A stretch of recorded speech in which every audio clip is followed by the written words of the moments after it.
नमस्कार। सिंधिया स्कूल के स्थापना दिवस पर पधार रहे प्रधानमंत्री मोदी।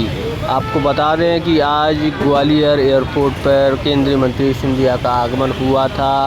उन्होंने बताया कि सिंधिया स्कूल के स्थापना दिवस पर हमारे देश के प्रधानमंत्री मोदी जी का आगमन हो रहा है और वो वहाँ पर पहुँचेंगे। फोर्ट पर जो कि स्कूल बना हुआ है वहाँ पर उनका स्वागत सम्मान किया जाएगा। आपको बता दें ग्वालियर एयरपोर्ट से वो सीधा किले पर जो सिंधिया स्कूल बना है वहाँ पर पहुँचेंगे। आप देख सकते हैं क्या उन्होंने कहा है, आप देखें वीडियो में।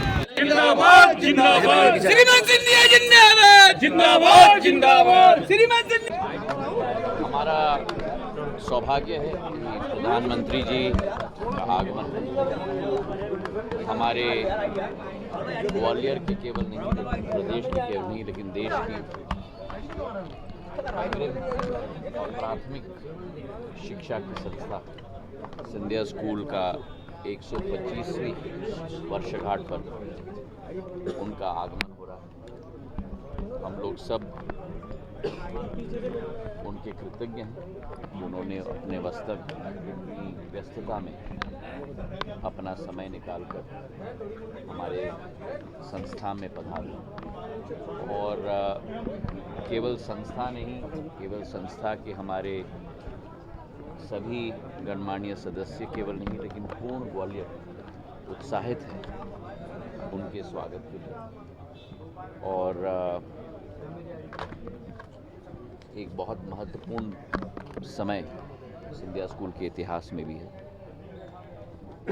1897 में जो स्थापित शिक्षा की संस्था माधव महाराज प्रथम के द्वारा ग्वालियर स्टेट के लिए केवल नहीं लेकिन देश के लिए की गई थी, आज वो एक बहुत महत्वपूर्ण स्तंभ के रूप में भारत की विकास और प्रगति में स्थापित हो चुका है। आज मेरा अलग अलग विधानसभाओं का हमारे पोलिंग के कार्यकर्ताओं के सम्मेलन का दौरा की शुरुआत हो रही है। पिछले प्रवास में मैंने भितरवार और चंदेरी का दौरा किया था और अब निरंतर अगले 8-10 दिन में मेरा दौरा है। अब मुझे पूरा विश्वास है, वो अब उनका काम है। मुझे मालूम है मेरी सोच कांग्रेसियों की नहीं है जो हर चीज़ को पकड़ पकड़ के फाड़े। मेरी यही सोच है कि हमें अपने काम में अपना ध्यान देना होगा। उनको अपना काम देखना है, हमको अपना काम देखना है। मेरी सोच सदैव सकारात्मक रही है। मेरी सोच सदैव जनता के विकास और प्रगति और संगठन को मजबूती प्रदान करने की रही है।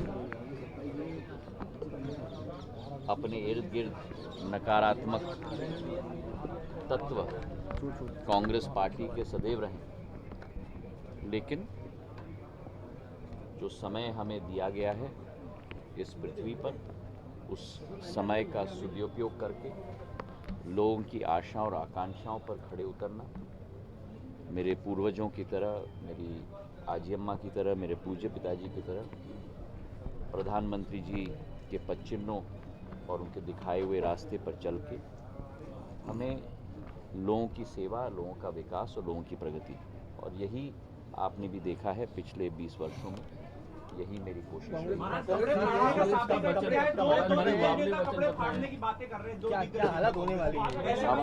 अब आप समझो कि अगर, और ये मैं कोई टीका टिप्पणी के रूप में नहीं, लेकिन अगर दो लोगों के बीच में ही, दिग्गज नेताओं के बीच में इस स्थिति पर चर्चा हो रही है, तो अगर, और मुझे विश्वास है प्रदेश की जनता ये होने नहीं देगी, लेकिन अगर उनके हाथ में शासन आएगी तो जनता का क्या हाल होगा? अगर उन दोनों के बीच में ये हाल है तो जनता का क्या हाल होने वाला है? जनता के लिए कोई वचन दे दिए। और जहाँ तक वचनों की बात है, वो तो एक इतनी गहरी खाई है कांग्रेस की और इन दोनों की कि वचन की लिस्ट तो बड़ी लंबी होती है पर पूरी एक भी नहीं होती। मैनिफेस्टो बनाना, उसमें अनेक तरीके के मिश्रण, अनेक तरीके के लुभानवी मुद्दों को डालना, ये बहुत आसान है। लेकिन 15 महीनों में जो इन्होंने मध्य प्रदेश का पूरी तरह से चौपट स्थिति कर दी थी, मैं तो मानता हूं कि प्रदेश की जनता इन दोनों को कभी माफ नहीं करेगी और कांग्रेस पार्टी को माफ नहीं करेगी। महाराज, ग्वालियर दक्षिण से आप चुनाव लड़े, इसको लेकर कि मैं भारतीय जनता पार्टी का मैं सामान्य कार्यकर्ता हूँ। ये भारतीय जनता पार्टी की फौज है। जो भारतीय जनता पार्टी की संगठन तय करती है वो हर कार्यकर्ता को उसके आधार पर कार्य करना है। और आप देख ही रहे हैं कि पिछले 3-4 महीनों से चाहे मुख्यमंत्री जी हों, चाहे प्रदेश अध्यक्ष जी हों, चाहे नरेंद्र सिंह जी हों, चाहे शेजवलकर साहब हों, चाहे प्रदेश का एक एक नेता स्ट्रोक कार्यकर्ता हो, पूर्ण लगन से लगा हुआ है और उसी तारतम्य में हमें उसी रास्ते पे चलकर काम करना है। धन्यवाद। इसके भीतर टिकटों को लेकर लगातार मैं अपनी पार्टी और अपनी प्रदेश की जनता पर मैं ध्यान रखता हूं। अपनी पार्टी की सेवा, प्रदेश की जनता की सेवा, ये मेरी प्राथमिकता है। कांग्रेस में जो हो रहा है वो उन्हें सलामत है। बीजेपी